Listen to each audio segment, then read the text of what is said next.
बिस्मिल्लाहिर्रहमानिर्रहीम। अस्सलाम वालेकुम नाजरीन। आज MCQ टेस्ट 2 है और इसमें हम करंट अफेयर्स का टेस्ट लेंगे। अपने आप नोटबुक्स ले लें और अपनी एक्सरसाइज बुक्स ले लें जिसके ऊपर क्वेश्चन आएगा स्लाइड के ऊपर, और आपने उसका आंसर लिखते जाना है। और उसी तरीके से 4 ऑप्शंस होंगे ABCD।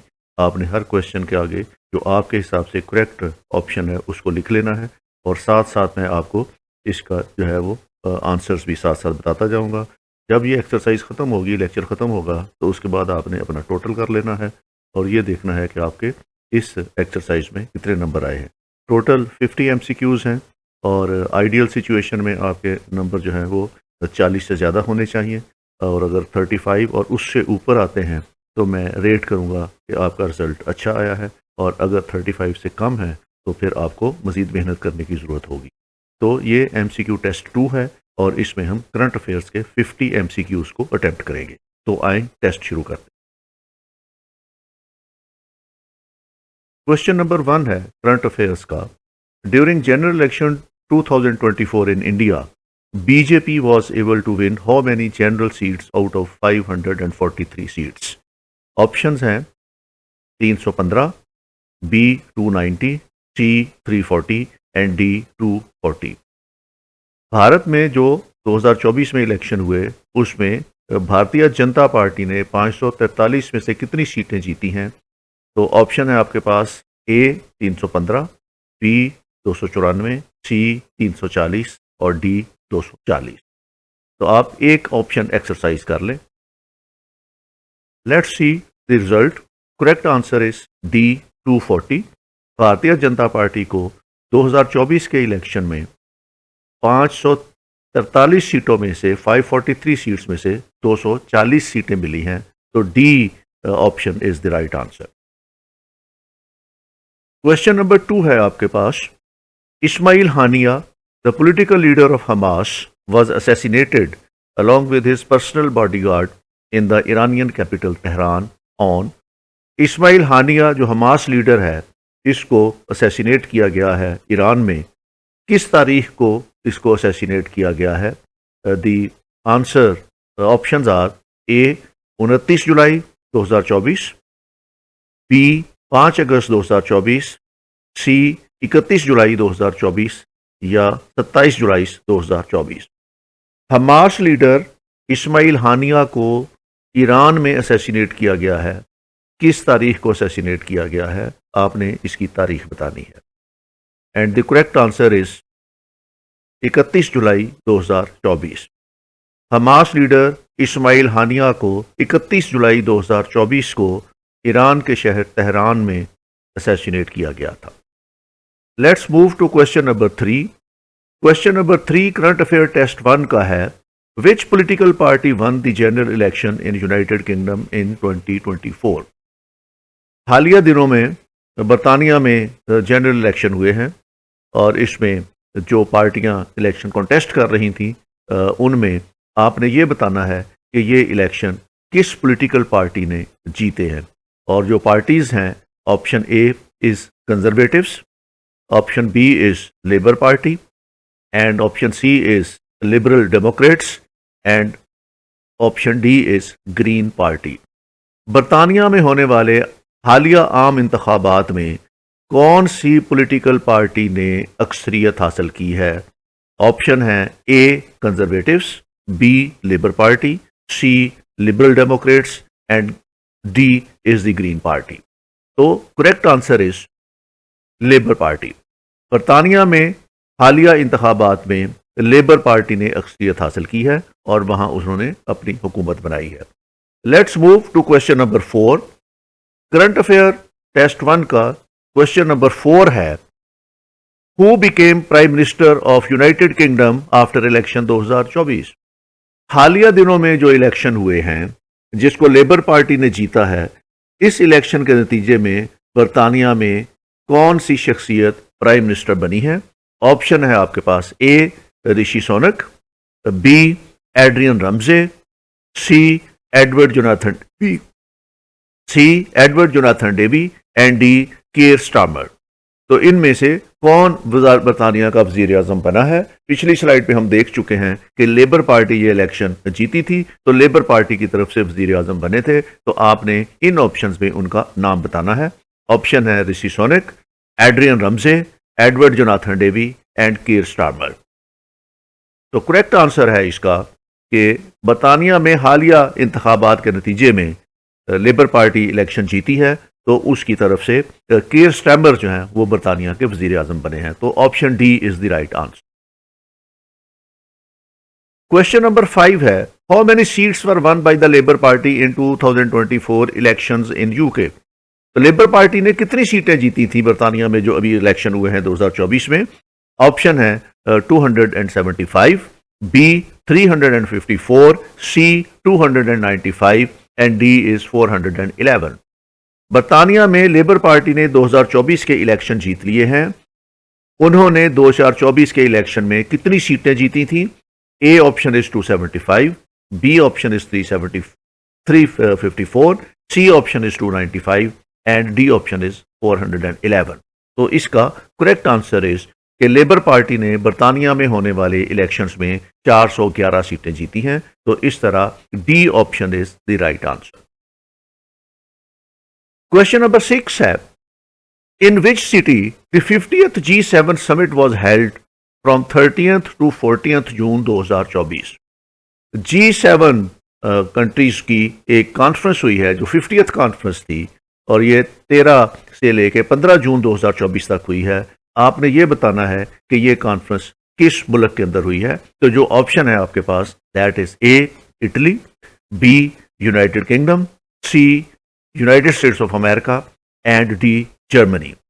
G7 की 50th कॉन्फ्रेंस जो 2024 में हुई है वो किस मुल्क में हुई है, इटली में, यूके में, यूएसए में या जर्मनी में। तो इसका right answer is that this conference was held, this summit was held in Italy. Apulia इसका सिटी है जिसमें हुई थी। और G7 कंट्रीज जो हैं उनमें Canada, France, Germany, Italy, Japan, UK and USA, these countries are the G7 countries. तो correct answer is option A for question 6। Question number 7 is, what is the election symbol of Republican Party in USA. आप सबको पता है कि USA में presidential election होने जा रहे हैं नवंबर में, और उसमें डिफरेंट पॉलिटिकल पार्टीज जो है उन्होंने अपने कैंडिडेट्स नॉमिनेट किए हैं। तो इसमें इलेक्शन सिंबल्स क्या है, रिपब्लिकन पार्टी का इलेक्शन सिंबल क्या है। Is it eagle option A, B elephant, C donkey and D dove. Republican Party का इलेक्शन सिंबल क्या है अमेरिका में, ईगल है, एलिफेंट है, डोंकी है या डव है। तो correct answer is that the election symbol of Republican Party in USA is elephant. दो बड़ी पार्टीज हैं अमेरिका में जिसमें डेमोक्रेट्स हैं जिनका इलेक्शन सिंबल डोंकी है, और रिपब्लिकन्स हैं जिनका इलेक्शन सिंबल एलिफेंट है। तो correct answer for question 7 is कि रिपब्लिकन पार्टी का इलेक्शन सिंबल एलिफेंट है। Option B is the right answer. Question number 8 है, who is the current secretary general of the organisation of Islamic cooperation. OIC का current secretary general कौन है। और option है आपके पास हुसैन इब्राहिम ताहा, अकमीलुद्दीन सैंगलू, प्रिंस सुलेमान, डॉक्टर यूसुफ बिन अहमद अल उथमीन। करंट सेक्रेटरी जनरल OIC का कौन है, हुसैन इब्राहिम ताहा, अकलीमुद्दीन सैंगलू, प्रिंस सुलेमान, डॉक्टर यूसुफ बिन अहमद अल उथमीन। तो इसका correct answer is that the secretary general of the OIC is Hussain Ibrahim ताहा। Hussain Ibrahim Taha is a Chadian politician and diplomat who is the 12th and the current Secretary General of the Organization of Islamic Cooperation since 2020. तो ये हुसैन इब्राहिम ताहा जो है ये 2020 से OIC के secretary general के तौर पर काम कर रहे हैं। तो क्वेश्चन नंबर 8 के OIC का इस वक्त करंट सेक्रेटरी जनरल कौन है, उसका सही ऑप्शन है ए। Question number 9 is, what was the voters turnout during general election 2024 in Pakistan? Pakistan में 8 फरवरी 2024 को जनरल इलेक्शन हुए थे।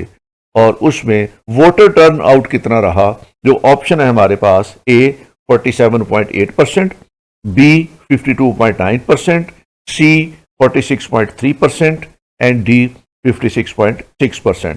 तो पाकिस्तान में होने वाले 2024 के जनरल इलेक्शन जो फरवरी में हुए थे, उसमें टर्न आउट कितना था? वाज इट 47.8% और 52.9% और 46.3% और 56.8%? तो इसका करेक्ट आंसर जो है that is the turn out was 47.8%। तो जो इलेक्शन 2024 में पाकिस्तान में हुए उसमें वोटर्स टर्न आउट जो था वो 47.8% था। Question number 10 is who is the current foreign minister of China? China का इस वक्त फॉरेन मिनिस्टर कौन है? क्विंग गैंग, वैंग वेंटाओ, शेंगशू या वैंग जी? चाइना का करंट फॉरेन मिनिस्टर कौन है? Option A is Qin Gang, B is Wang Wentao, C is Sheng Chao and D is Wang Yi. तो क्वेश्चन नंबर 10 का correct answer is that foreign minister of China is Wang Yi. Wang Yi is the minister of foreign affairs of China since July 2023। तो question 10 जो है इसका right आंसर is option D, that is Wang Xi. Question number 11 है The President of the United Nations General Assembly, Dennis Francis, belongs to which country? Sweden, Trinidad and Tobago, Estonia और Germany? इस वक्त United Nations General assembly के president Dennis Francis हैं। आपने ये बताना है कि डेनिस फ्रांसिस का ताल्लुक किस मुल्क से है? स्वीडन से, ट्रिनिडाड एंड टोबैगो से, एस्टोनिया से या जर्मनी से?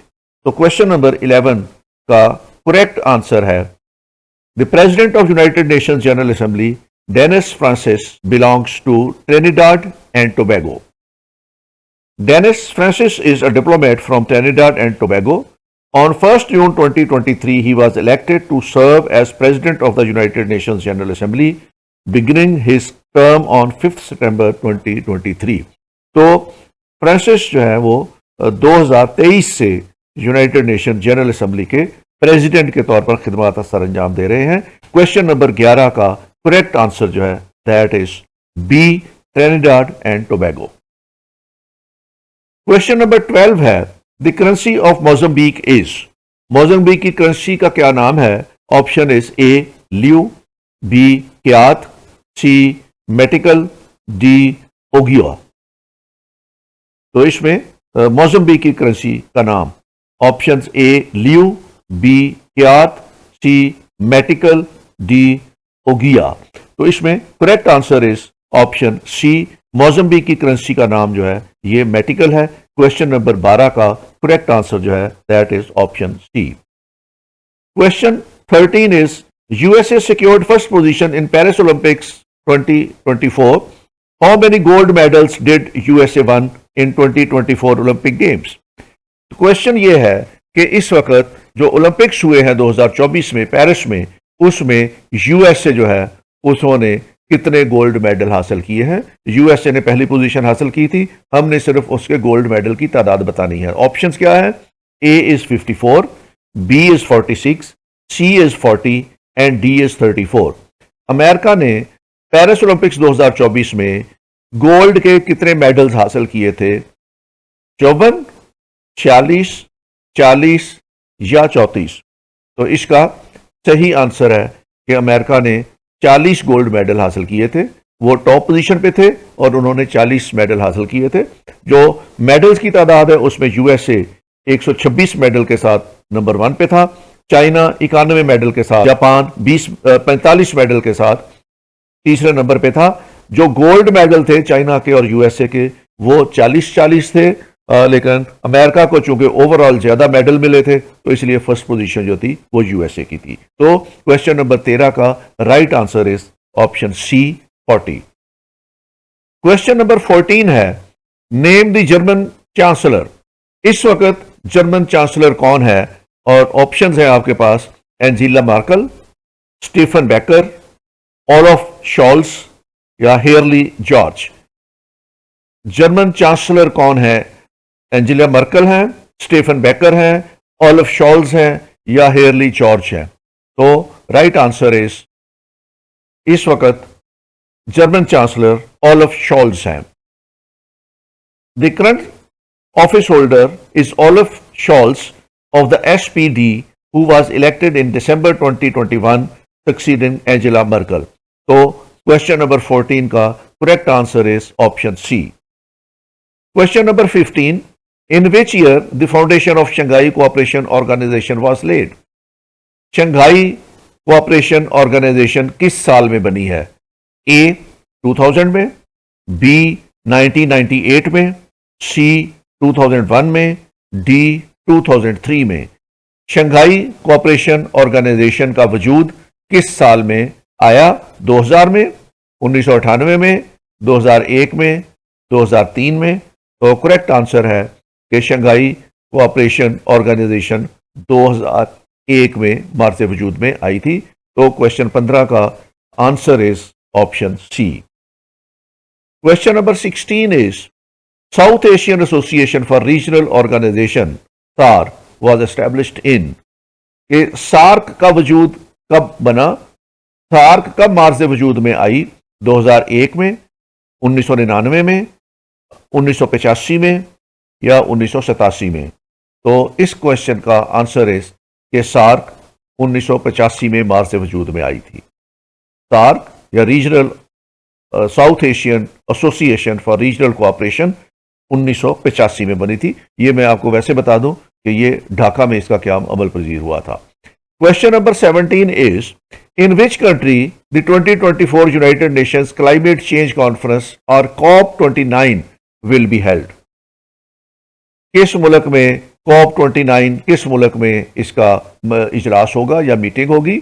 COP is conference of parties और ये क्लाइमेट चेंज पे हर साल होती है। तो इसके लिए ऑप्शंस क्या है आपके पास?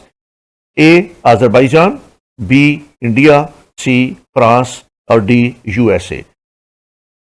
United nation climate change conference, जिसको कॉप भी कहते हैं, इसका 29वां इजलास किस मुल्क में होना है? यह 2024 में होगा, फ्रांस में या यूएसए? तो इसका करेक्ट आंसर है कि COP29 जो है ये अजरबैजान में होगी। तो क्वेश्चन 17 का correct answer is option A. Question 18 है the current war between Israel and Hamas at Gaza was initiated on. जो इस वक्त गजा में जंग चल रही है इसराइल के और हमास के दरमियान, ये किस तारीख को शुरू हुई थी? 7 अक्टूबर 2023 को, 7 नवंबर 2023 को, 11 अक्टूबर 2023 को या 15 नवंबर 2023 को? इसराइल और हमास के दरमियान जारी जंग जो इस वक्त गजा में हो रही है, ये किस तारीख को शुरू हुई थी? ये 7 अक्टूबर को शुरू हुई थी 2023 में, 7 नवंबर को शुरू हुई थी, 11 अक्टूबर को शुरू हुई थी या 15 नवंबर को शुरू हुई थी? तो इसका करेक्ट आंसर है 7 अक्टूबर 2023। क्वेश्चन 18 का जवाब है ऑप्शन ए। तो option A is the correct answer. Question number 19 is the headquarter of International Atomic Energy Agency is situated in which country? International Atomic Energy Agency का ऑफिस या हेडक्वार्टर कहाँ पे वाक़या है? Is it in Netherlands? Is it in Austria? Is it in Germany? Or is it in USA? International Atomic Energy Agency का office किस मुल्क में वाक़या है? नीदरलैंड में है, ऑस्ट्रेलिया में है, जर्मनी में है या यूएसए में है? तो correct answer it is in Austria. International Atomic Energy Agency का हेडक्वार्टर ऑस्ट्रिया में है। Question number 20 is the headquarter of World Trade Organisation is situated in which country? WTO का हेडक्वार्टर किस मुल्क में है? It is in Switzerland, is it in Germany और USA और फ्रांस? WTO का हेडक्वार्टर किस मुल्क में है? स्विट्जरलैंड में, जर्मनी में, यूएसए में या फ्रांस में? Correct answer it is in Switzerland. World Trade Organisation का हेडक्वार्टर स्विट्जरलैंड में है। क्वेश्चन 20 का right option is A. Question 21 is Charlotte Douglas International Airport is situated in which country? Charlotte Douglas International Airport किस मुल्क में वाक़या है? Is it in UK? Is it in Germany? Is it in USA? Or is it in France? Charlotte Douglas international Airport किस मुल्क में है? UK में, जर्मनी में, यूएसए में या फ्रांस में? तो correct answer is it is in USA. Charlotte Douglas International Airport USA में है। क्वेश्चन 21 का right answer is option C. The World Diabetic Day is observed every year across the world on which date? दुनिया में diabetes day कब मनाया जाता है? 14 अक्टूबर, 14 नवंबर, 14 दिसंबर या 14 सितंबर?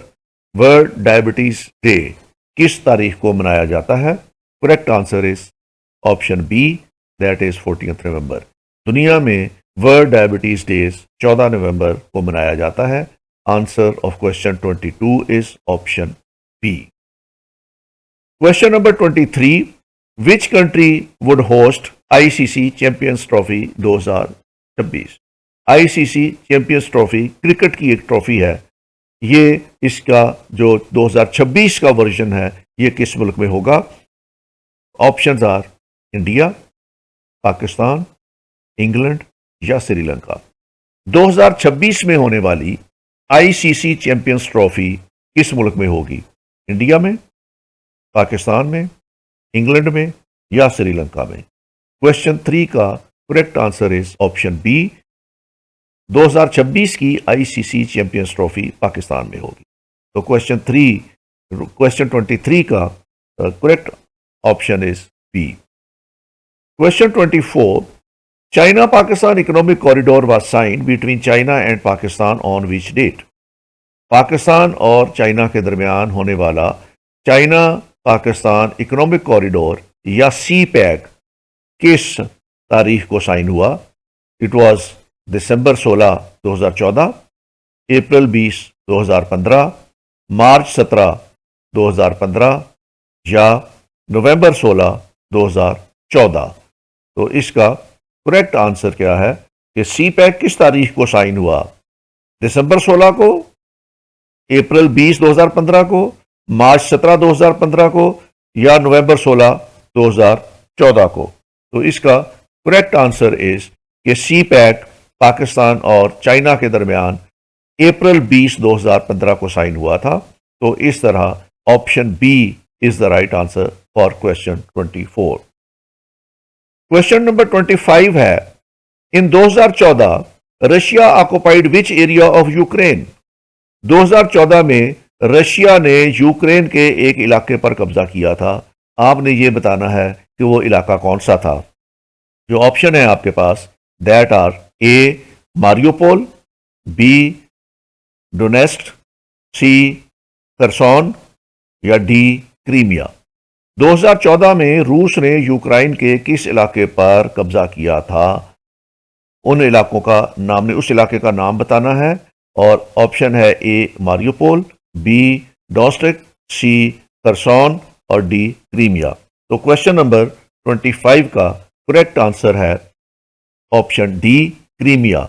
2014 में रशिया ने यूक्रेन के इलाके क्रीमिया पर कब्जा कर लिया था। Question number 26 is On May 3, 2024, Pakistan's mini satellite was launched as part of China's Change-C lunar mission from the Hainan province. What was the name of the satellite? Pakistan ने और चाइना ने मई 3, 2024 को एक सैटेलाइट खला में छोड़ा था जिसने चांद के ऊपर जाना था। उस सैटेलाइट का नाम क्या था? ऑप्शन क्या है? पाक चाइना सैटेलाइट, iCube कमर, पाक सैट MM1 सैटेलाइट या रहबर पाक सैटेलाइट। तो उस सैटेलाइट का नाम आपने बताना है जो पाकिस्तान और चाइना ने जॉइंटली जो है वो चांद के लिए भेजा था। तो इसका option is option B, that is iCube Qamar. Question number 26 का correct answer is option B. Question number 27 है, the working capital of the European Union is? European Union का कैपिटल कौन सा है? यूरोपियन यूनियन का जो वर्किंग कैपिटल है या दारुल खिलाफा है वो कहां बनाया गया है? जो आंसर है आपके पास that is A Brussels, B Berlin, C Lisbon, D Paris. European Union का दारुल-खिलाफा कहाँ पे बनाया गया है? तो ब्रसल्स में, बर्लिन में, लिस्बन में या पेरिस में? The correct answer is option A, Brussels. European Union का कैपिटल जो है वो ब्रसल्स में है। Question number 28 is financial action task force headquarter is situated at. जो फाइनेंशियल एक्शन टास्क फोर्स है, जिसको फैटफ भी बोलते हैं, इसका हेडक्वार्टर कहां पे है? Is it in Switzerland, United Kingdom, France या यूनाइटेड स्टेट्स? तो फैटफ का हेडक्वार्टर जो है, the correct answer is in France, Paris में है। तो financial action task force headquarter is in France, Paris. Question number 28 का correct answer is option C. Question number 29 is Nagorno Karabakh is a territorial conflict between. Nagorno Karabakh पे एक conflict हुई थी, जिसपे जंग भी हुई थी, और ये बताना है आपने कि ये किन दो मुल्कों के दरमियान ये टेरिटोरियल कॉन्फ्लिक्ट हुई थी। Option A is Turkey and Syria, option B is Turkey and Greece, option C is Armenia and Azerbaijan, option D is none of those. तो नगोर्नो काराबाख कॉन्फ्लिक्ट किन दो मुल्कों के दरमियान हुई थी? टर्की या सीरिया के दरमियान, टर्की या ग्रीस के दरमियान, या आर्मीनिया और अजरबैजान के साथ, या इन मुल्कों में से कोई भी नहीं था। तो क्वेश्चन नंबर 29 का करेक्ट आंसर इज कि ये कॉन्फ्लिक्ट आर्मीनिया और अजरबैजान के दरमियान हुई थी। 29 का correct option is answer C. Question number 30 है, according to the environmental impact assessment EIA, which country has the biggest natural gas reserves? Environmental impact assessment के मुताबिक कौन सा मुल्क है जिसमें इस वक्त गैस के सबसे ज्यादा नेचुरल रिजर्व्स हैं? ए यूनाइटेड स्टेट्स, बी रशिया, सी तुर्कमेनिस्तान और डी कतर। दुनिया में गैस के जखायर सबसे ज्यादा किस मुल्क में है? यूनाइटेड स्टेट्स में, रशिया में, तुर्कमेनिस्तान में या कतर में? जो क्वेश्चन 30 है, according to the environmental impact assessment which country has the biggest natural gas reserves? तो आंसर इज बी रशिया। ये रशिया के पास सबसे ज्यादा जखायर हैं। जो स्टैटिस्टिक्स अवेलेबल हैं उनमें रशिया के पास 44,150 बिलियन क्यूबिक फीट है, ईरान के पास 33,980, कतर के पास 23,831, यूएसए के पास 17,410 और तुर्कमेनिस्तान के साथ 13,950 है। तो इस तरह क्वेश्चन 30 का जो करेक्ट आंसर है that is option B Russia. Question number 31 है, blue line is a boundary defensive line between. Blue line एक बाउंड्री है दो मुल्कों के दरमियान जो डिफेंस लाइन के तौर पर काम करती है। ये दो मुल्क कौन कौन से हैं?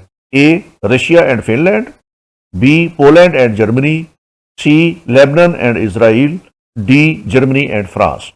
तो ब्लू लाइन जो बाउंड्री लाइन है ये किन दो मुल्कों के दरमियान है? रशिया और फिनलैंड के दरमियान, पोलैंड और जर्मनी के दरमियान, लेबनान और इजराइल के दरमियान, या जर्मनी और फ्रांस के दरमियान? तो क्वेश्चन नंबर 31 का correct answer is option C, it is between Lebanon and Israel. Question number 32 is Shimla agreement was signed between India and Pakistan on 5th June 1972, 7th May 1972, 30th March 1972 और 2nd जुलाई 1972। ये Shimla agreement Pakistan और India के दरमियान 1971 के war के बाद हुआ था। और इसमें जो डेट्स हैं आपने इनमें से करेक्ट ऑप्शन चूज करना है। 5 जून 72, 7 मई 72, 30 मार्च 72 और 2 जुलाई 1972। तो इसका करेक्ट आंसर इज कि शिमला एग्रीमेंट पाकिस्तान और इंडिया के दरमियान 2 जुलाई 1972 को हुआ था। तो क्वेश्चन 32 का correct answer is option D. Question 33 is the book the battle for Pakistan is written by. Option है शुजा नवाज, अनातोल लेविन, हुसैन अब्बास या आयशा जलाल। किताब द बैटल फॉर पाकिस्तान किसने लिखी है? शुजा नवाज ने, अनातोल लेविन ने, हुसैन अब्बास ने या आयशा जलाल ने? तो क्वेश्चन 33 का correct answer is the book battle for Pakistan is written by Ahmed Shuja Nawaz. Answer जो ए है option that is the correct answer. Question number 34 is a candidate requires minimum how many electoral votes to win the US presidential election. US का presidential election नवंबर में 2024 में है, उसमें किसी भी कैंडिडेट को प्रेसिडेंट बनने के लिए कितने वोट दरकार होते हैं? आंसर जो है ऑप्शंस आपके पास हैं, ए 262, बी 266, सी 270 या डी 272। अमेरिका में सदारती इलेक्शन के लिए किसी भी उम्मीदवार को इलेक्शन जीतने के लिए मिनिमम कितने वोट दरकार होते हैं? 262, 266, 270 या 272। तो करेक्ट आंसर है answer option C, that is 270। America का जो इलेक्टोरल कॉलेज है उसमें टोटल वोटों की तादाद 538 है। US presidential college has 538 electoral. A candidate needs more than half of all the electorals to win the presidential election, so requires at least 270 votes to become president. जो candidate 270 vote electoral college में से जीत जाएगा वो America का president बन जाएगा। तो question 34 का correct answer is option C.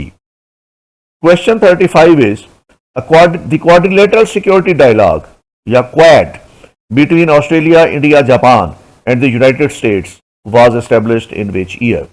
Quad 4 मुल्कों का एक अलायंस है और इनमें ऑस्ट्रेलिया, इंडिया, जापान और यूनाइटेड स्टेट्स हैं। आपने ये बताना है कि ये अलायंस कब बना, 2005 में, 2007 में, 2008 में या 2026 में। तो इसका करेक्ट आंसर इज कि क्वाड 2007 में बाद से वजूद में आया। तो क्वेश्चन 35 का right answer is option B. Question 36 है I2U2 group is a grouping of India, Israel and the United States. And I2U2 में भी 4 मुल्क हैं, ये 4 मुल्कों का इत्तेहाद है। इनमें से 3 मुल्क जो है वो इंडिया, इजराइल और यूनाइटेड स्टेट्स हैं। आपने बताना है चौथा मुल्क कौन सा है। चौथा मुल्क क्या उसमें यूक्रेन है, यूनाइटेड किंगडम है, यूनाइटेड अरब एमिरेट्स है या उज्बेकिस्तान है। I2U2 4 मुल्कों का अलायंस है जिसमें इंडिया, इजराइल और यूनाइटेड स्टेट्स है। आपने बताना है चौथा मुल्क कौन सा है। ये यूक्रेन है, यूनाइटेड किंगडम है, यूनाइटेड अरब एमिरेट्स है या ये उज्बेकिस्तान है। तो क्वेश्चन 36 का correct answer is option C कि चौथा मुल्क उसमें यूनाइटेड अरब एमिरेट्स है। तो I2U2 में जो 4 मुल्क हैं उसमें इंडिया, इजराइल, यूनाइटेड स्टेट्स और यूनाइटेड अरब एमिरेट्स हैं। तो क्वेश्चन 36 का correct answer is option C. Question 37 है how many nuclear submarines will be given to Australia under AUKUS by UK and USA. AUKUS programme के तहत United Kingdom और USA Australia को submarines जो है वो देंगे। आपने ये बताना है उन सबमरीन्स की तादाद क्या है। ऑप्शन है A5, B6, C8 and C7 and D8 कि ऑस्ट्रेलिया को कितनी सबमरीन्स ऑकस के तहत मिलेगी, 5, 6, 7 या 8। तो इसका correct answer is option D कि ऑकस के तहत ऑस्ट्रेलिया को 8 सबमरीन मिलेंगी यूनाइटेड किंगडम और यूएसए की तरफ से। Question number 38 is who is the prime minister of New Zealand कि इस वक्त न्यूजीलैंड का प्राइम मिनिस्टर कौन है। A Christopher Mark Luxon, B sir Bill English, C sir John Key, D जसिंड्रा Ardern. तो इनमें से न्यूजीलैंड का इस वक्त प्राइम मिनिस्टर कौन है। Option Christopher Mark Luxon, Bill English, John Key या जसिंड्रा एंडरसन। तो इसका correct answer is option A. इस वक्त न्यूजीलैंड के prime minister Christopher Mark Luxon है। Christopher Mark Luxon is a New Zealand politician who has served as the 42nd Prime Minister of New Zealand since November 2023. तो नवंबर 2023 से New Zealand के prime minister हैं। Question number 38 का correct answer is option A. Operation 39 question है operation Chengiz Khan was carried out by the Pakistani air force against India during 1971 war, 1965 war, Kargil operation 1999 या सियाचिन इन 1984। पाकिस्तान की फजाइया ने operation Chengiz Khan India के खिलाफ किया था। ये ऑपरेशन कब हुआ था? 71 की वॉर में, 1965 की वॉर में, कारगिल ऑपरेशन 99 में, या सियाचिन ऑपरेशन 1984 में? Correct answer is option A, pre-emptive strikes थे ये 1971 में। तो क्वेश्चन 39 का correct answer is option A. Question 40 is Pakistan has been elected as a non-permanent member of the United Nations Security Council for the term 2025 to 2026. This is Pakistan's which term as non-permanent member of the United Nations Security Council? Pakistan हालिया दिनों में ही United nation security council का member elect हुआ है और ये 2025-2026 तक पाकिस्तान जो है वो यूनाइटेड नेशन सिक्योरिटी काउंसिल का नॉन परमानेंट मेंबर रहा है। आपने ये बताना है कि ये पाकिस्तान की कितनवीं टर्म है कि वो यूनाइटेड नेशन सिक्योरिटी काउंसिल का नॉन परमानेंट मेंबर बना है। ऑप्शंस क्या है? 7वीं बार, बी 8वीं बार, सी 5वीं बार, या डी 4थी बार। पाकिस्तान कितनी बार बना है? तो इसका करेक्ट आंसर इज कि पाकिस्तान 8वीं बार यूनाइटेड नेशन सिक्योरिटी काउंसिल का नॉन परमानेंट मेंबर बना है और इसकी टर्म 2025 और 2026 होगी। Question 41 is which among the following Nations is not a member of G7? मैंने आपको पिछली भी स्लाइड एक दिखाई थी जिसमें हमने समिट की बात की थी, 50th समिट कहाँ पे होना है। तो अब ये क्वेश्चन ये है कि इनमें से कौन सा मुल्क जो है वो G7 का मेंबर नहीं है। Options are Germany, Russia, Canada या इटली। इनमें से कौन सा मुल्क G7 का मेंबर नहीं है?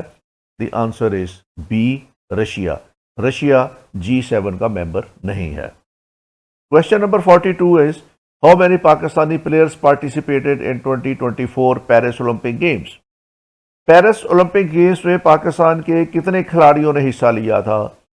तो एक खिलाड़ी था हमारा जो जेवलिन थ्रो में जिसने गोल्ड मेडल जीता। तो पाकिस्तान के कुल कितने प्लेयर थे जो ओलंपिक्स गेम्स पेरिस में 2024 में गए? ऑप्शन इज 5, 7, 6 या 11। इसका राइट आंसर इज 7।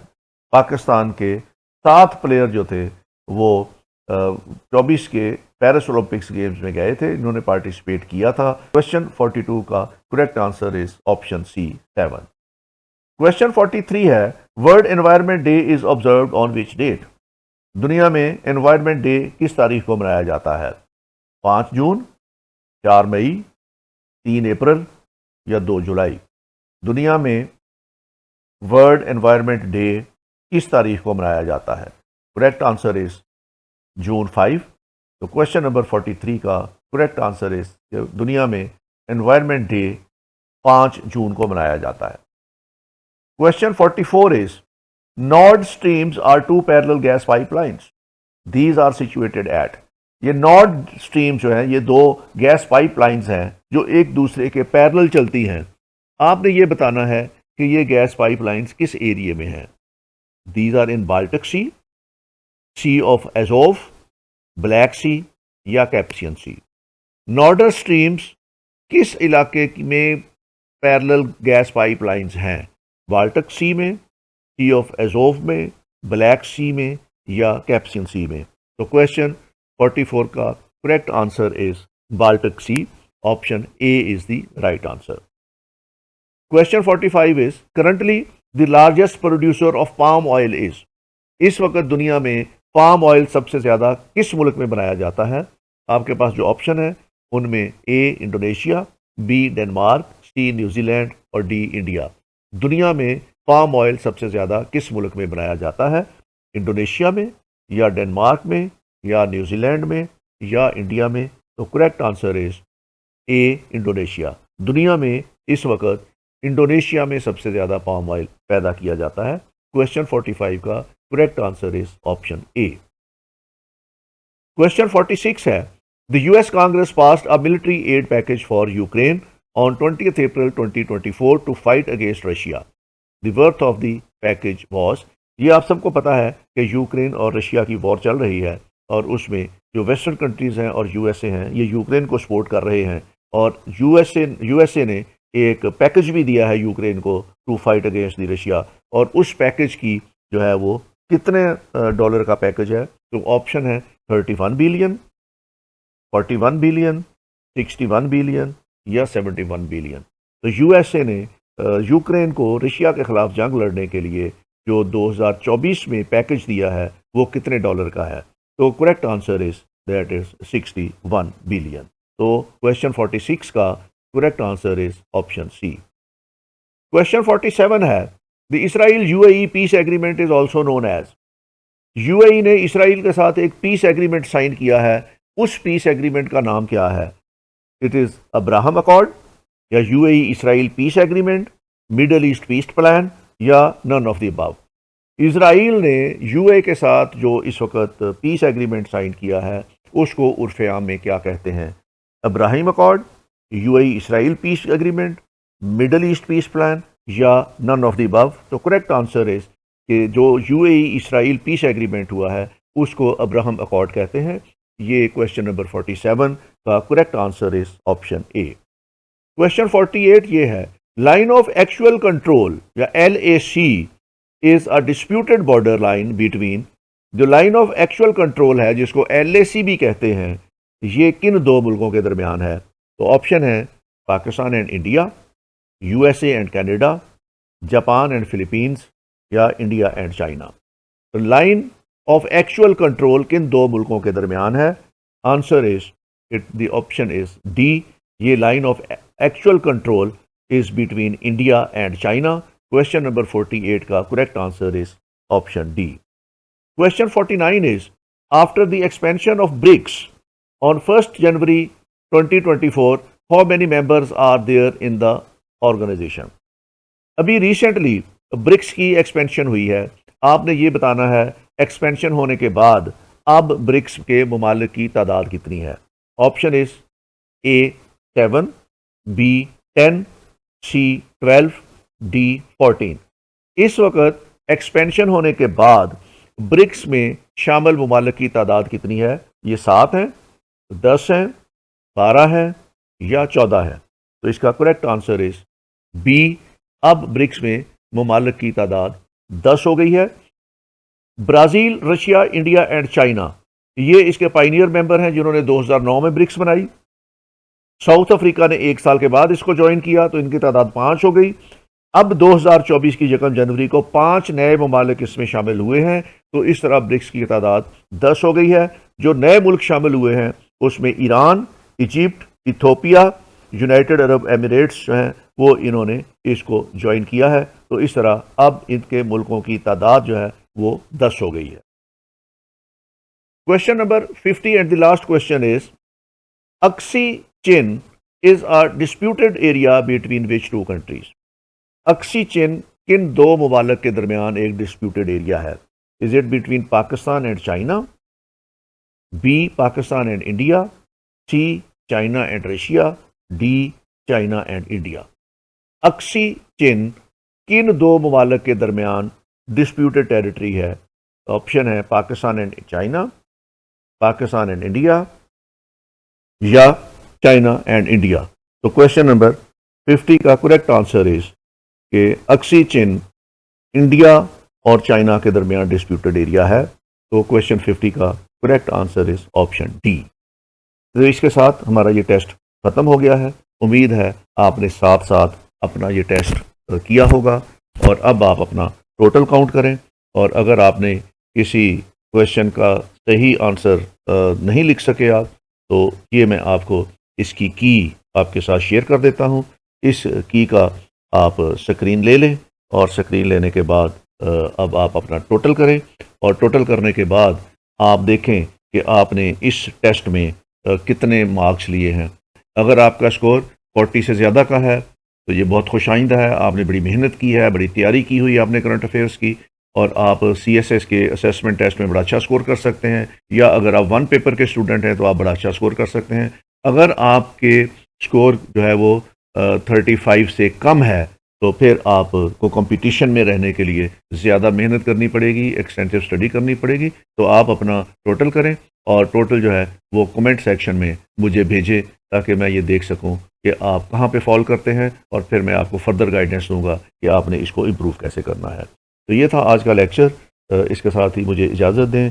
अगला लेक्चर इंशाल्लाह हम इस्लामियात टेस्ट 1 जो है वो अपलोड करूँगा। उस वक्त तक के लिए thank you very much, take care, खुदा हाफिज़।